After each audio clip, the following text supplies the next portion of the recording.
talk about events first, is that paying for events is kind of complicated because we have all these outlets that we have to do it, which I totally get. This is nobody's fault here, but here's what's going on. We just want to make it easy for everybody to know what to do now moving forward. Yeah. This is the easiest way to do this, is that obviously you can pay for youth events by putting your tithe envelope or putting the envelopes in there, or you can give online, or you can give it to us. From now on, here's what we want to do, just one outlet. Just give it to the church and take a picture of how you paid, whether it's online or by check or by cash, and just shoot me a text message. If you don't have my number, I'll give you my cell phone number. Just shoot it to me and say, they're paid. And I'll mark it, and we'll know that the church, that way you don't have to go back and go, who did I give it to? How did I send it in? Just send me a text message and make sure the church gets that money. Okay? You can still do it on Tithely. Just take a screenshot it of your payment and shoot it to me. Or, here's the check for Katie. Check and send it to me, and all you gotta do is drop it in those boxes so that they have it. That was a hurdle that we had to go through with NYC and camp, because some of the people that get the money, the church counters, didn't know if we were paying for camp or NYC, so they targeted it for one event over the other, and then they would come to us and say, I don't think they paid for this, and I'd have to double check with you because I didn't know. So just to iron it all out, shoot it to me, and then when they ask me the questions, nobody in here has to go, I didn't know if I did it. Like, it's not your fault, it's just the fact that we have so many different ways of paying that it just made it especially when we have like events overlapping and it's like who paid for which event, it gets confusing. So if we could just screenshot it, we have a record, we can go back and look. It's good. If you don't know, we also have recently opened up a new bank account for just the teens to keep things very clean and linear for us. So that when we do that, there's now communication from the church to the teens. So we need extra help to make sure we know who paid for what, because it doesn't always come from that. We don't always know. And then also we had some things happen on 2 of our trips this summer that did not actually include our students. They were just a part of a group, and the other people were doing things that could have got us kicked out of events that we did over the summer. So I want you guys to be aware that there's some conduct that we want to make sure that we maintain all the way through when it comes to camps and retreats and mission trips, is that if there's any behavioral issues, we'll immediately reach out to you or reach out to the student and say, here is a boundary that is crossed and we can't cross that again. If it comes down to us contacting you and saying, we need you to be in the middle of this to help us with this, then we'll do that. But if it has to go beyond that for the safety of our students and the students that attend the events that we go to from other churches, we will have to ask that you come get your students to take them home. I need help with Sunday mornings and Wednesday nights. And let me be really honest with you. Kristen and I love the fire out of every student that comes to this youth group. We really, really do. And if there's one hurdle, if you were to ask me, Jeremy, what is the one wall that's keeping us from growing at the speed or the productivity the way we need to, I'll give it to you, and I'll be totally honest with you. It's cell phone. Cell phone is keeping us from getting from point A to point B, and it has always been that. And I'll ask a number of times. Once I hit 5, my limit has been hit, and I'm going to continue teaching as hard as I can, but I'm not going to ask anymore. Once I've hit 5 times, if they're still on their cell phone, then they're still on their cell phone. There's only 3 warnings, Jeremy. What? There's only 3 warnings. I know. There's only 3 warnings on events. Not getting 5. On 5, it's just like when you come into the youth room, just put your phone away. Put it in your pocket or up on the charger shelf or wherever you need to do it so it's not a distraction. If there's an emergency, your parents will get in touch with us. Like, we will make sure you know the message.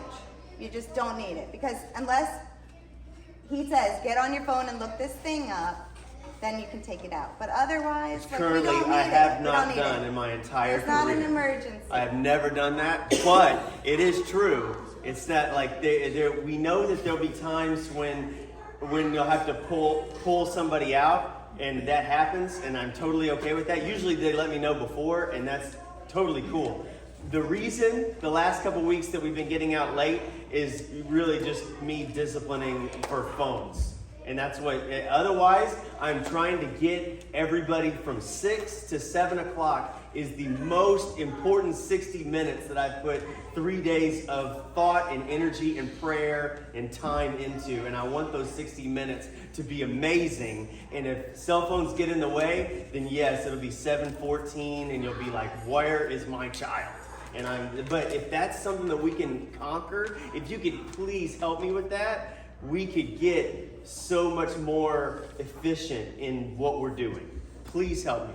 But everything else is going fantastic. We've had to just work through some outside issues and make sure that they're protected. But NYC was awesome, camp was awesome, and youth group is still insanely fun for me, which has reminded me over the last couple of years that maybe God has another couple decades of youth ministry that He has in store for me. I don't know.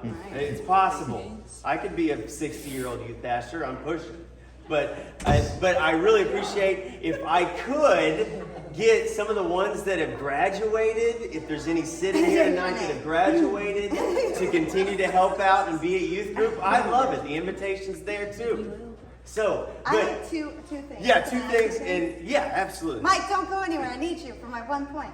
All right, 2 points. 1 point with the financial thing. We do have a financial scholarship that may be available also, but again, to like keep things streamlined, there'll be like a form like this, and Valerie's going to work on getting it on the website. So if you go to UCN Orlando, you can click on the teens. It should be there. That way it's kind of like confidential. I'll be the only one that really knows. If you turn it into me, if you say, listen, we've got this event. We have 4 events this summer. I really can't afford all 4. Just fill out the form saying, here's my financial need. Here's what I'm going to need. And we will do our best with the combination of the church and the youth fund to make sure your kid never misses an event. Okay? We don't want you to miss anything. We want you to be there, no matter the cost. Okay? Second point, Mike told me I wasn't allowed to write in the rules, but I did want to mention, is it okay to mention it? I don't know what you're talking about yet. Once it's out there, There's it's a out thing there. called simple battery. And this is a problem with our group. Keep your hands to yourselves. Keep them to yourselves. Seriously, Mike, would you like to please state the Florida statute law? It is a, I'm serious. I'm serious. I mentioned this at NYC. This guy has already committed a felony. This guy's committed I a felony. was a juvenile though. My record's been expunged. I told him to put it in the Yeah. I was an adult. Jeremy's still a child. Any intentional, watch me commit a battery right now. Any intentional unconsented touching is a battery in Florida. That's a crime. So what she's trying to, I think, talk about is something that's bigger than that with you guys, and distractions and all kinds of other stuff. We No one's getting any big crimes, but it's a criminal offense. People, Battery. especially if they're not even in our group, and they're random strangers on the street in Tampa. Keep your hands to yourselves, please, because you don't know what their response is going to be back to you. Just keep your hands to yourself always, and reduce the distractions. Those are my 2 points. Go ahead. That's good. I like that. Does anybody have any questions? Or is anybody mad at me? I'm sorry if I put anything out there.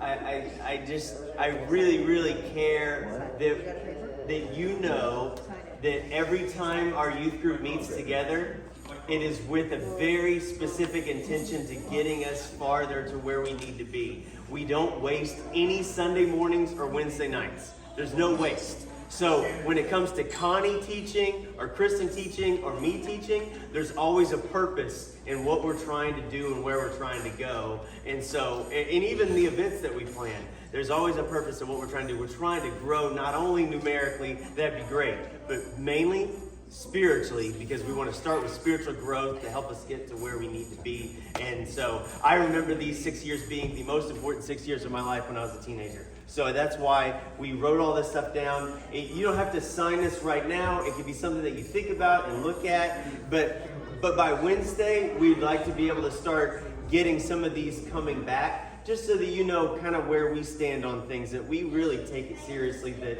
you give us your teens for a moment, and that we are not just, I'm not a dancing clown.